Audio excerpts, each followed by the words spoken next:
Donc, dans cette dernière vidéo, on va réviser le chapitre 6 sur les transformations. Donc dans cet exercice, donc on a une figure qui représente une sorte de flèche qu'on a appelée F1.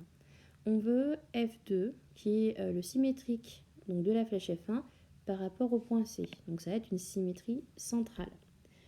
Donc c'est parti. Donc on est sur du quadrillage. Donc quand on est sur des quadrillages, il suffit de compter les carreaux. Donc là, pour faire l'image de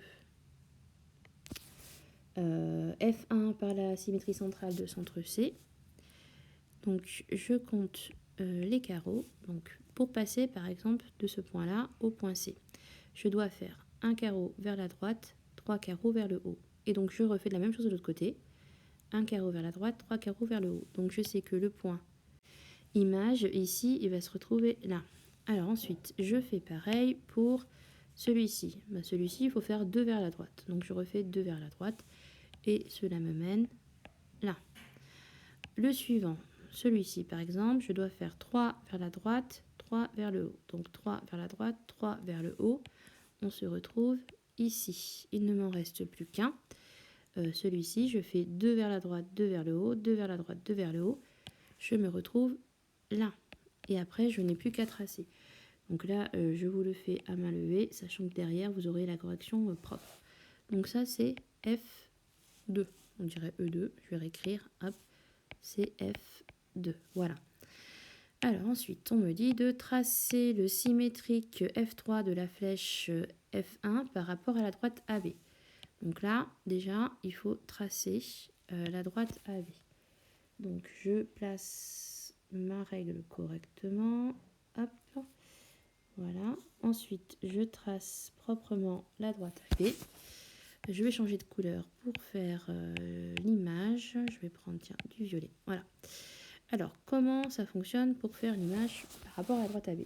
Donc, on voit que la droite, elle est oblique et elle passe par les diagonales des carrés. Donc, on va être obligé de compter en diagonale. Donc, si je prends le premier point ici, 1, 2, 3 diagonales. 1, 2, 3 diagonales. Donc, mon point, il est là. Pas très précis. Je vais essayer d'être plus précise. Hop, on est ici. Ensuite, je vais faire ce point, une diagonale, une diagonale. Donc le point image, il est là.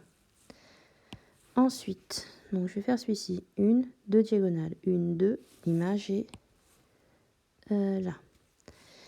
Il me reste le dernier point, donc une diagonale, deux diagonales, une, deux, il est ici.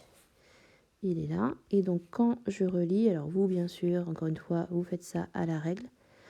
On obtient donc cette image-là. Donc ça, c'est F3. Alors ensuite, on veut l'image F4 de la flèche F1 par la translation de vecteur DE. Donc déjà, on va tracer DE. Donc voilà, je l'ai fait très rapidement. Donc DE, c'est le vecteur de la translation, c'est-à-dire qu'on a la translation qui transforme D en E. Comme on est sur quadrillage, on ne s'embête pas, on compte les carreaux. Pour passer de D en E, comment fait-on? Alors, on va de 2 carreaux vers la droite, puis de 3 carreaux vers le bas. Et donc, on va faire ça pour chaque point à partir de F1. Donc, 2 carreaux vers la droite, 3 carreaux vers le bas. Donc, le premier point, il est là. Ensuite, on continue. On part de celui-ci, 2 vers la droite, 3 vers le bas. Donc, on se retrouve ici. On continue. 2 vers la droite, 3 vers le bas. On a ce point-là. Et enfin, dernier point, ici, 2 vers la droite, 3 vers le bas. On tombe ici. Donc, encore une fois, à main levée, sur la tablette. Hop. Donc ça, c'est F4. Alors, il nous reste une dernière transformation. Donc, c'est tracer F5, l'image de F1, par la translation de centre haut, d'angle 90 degrés, dans le sens contraire des aiguilles d'une montre. Donc, je vous rappelle que le sens contraire des aiguilles d'une montre, c'est ce sens-là. Alors, on a un quadrillage, donc normalement, c'est pas facile de faire une rotation avec un quadrillage comme ça de carré, comme on l'avait vu ensemble en classe. Mais, comme c'est un angle de 90, eh bien, des angles de 90, j'en ai plein. Dans les carrés, j'en ai 4 à chaque fois. Donc, j'en ai partout sur le quadrillage. Donc, on repère déjà le centre de la rotation. Le centre de la rotation, c'est O. Ensuite, le sens, donc comme on vient de le dire, on doit tourner comme ceci. Et on doit tourner de 90 degrés. Donc, alors déjà, le point haut, c'est le centre, donc lui, il bouge pas, le point du bas. Ce point-là, on doit tourner de 90 degrés. Donc, j'imagine que je trace en pointillé mon segment entre mon point qui est là, qui n'a pas de nom, ce point-là, et haut. Et je dois tourner de 90 degrés. Donc, si je tourne de 90 degrés, je vais me retrouver ici. Et comme la distance doit être conservée, ça doit faire 2 carreaux. Donc, ce point-là se retrouve ici. Alors, ensuite, on va faire pareil pour ce point ici. Donc, on imagine, hop, je trace en pointillé. Je fais 90 degrés et du coup, le point se retrouve là. Donc, pour qu'on y voit un peu plus clair, je vais effacer une partie de ce que j'ai tracé là. Voilà, hop, hop.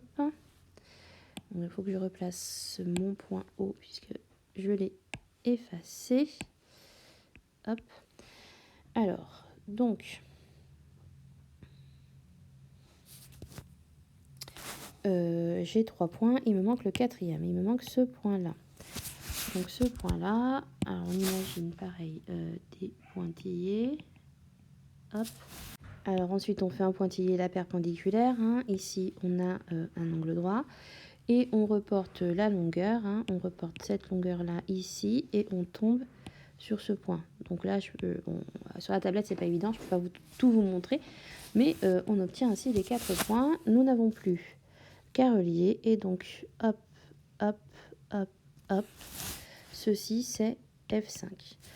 Donc voilà, donc là je l'ai fait de façon approximative, mais si on veut voir le corrigé complet, net et précis, vous voyez bien qu'on a à peu près, il est là. Donc voilà ce qu'on obtient de façon donc plus propre, si je puis dire, même chose en beaucoup plus net ici. Voilà, c'est tout pour cette révision des transformations sur quadrillage.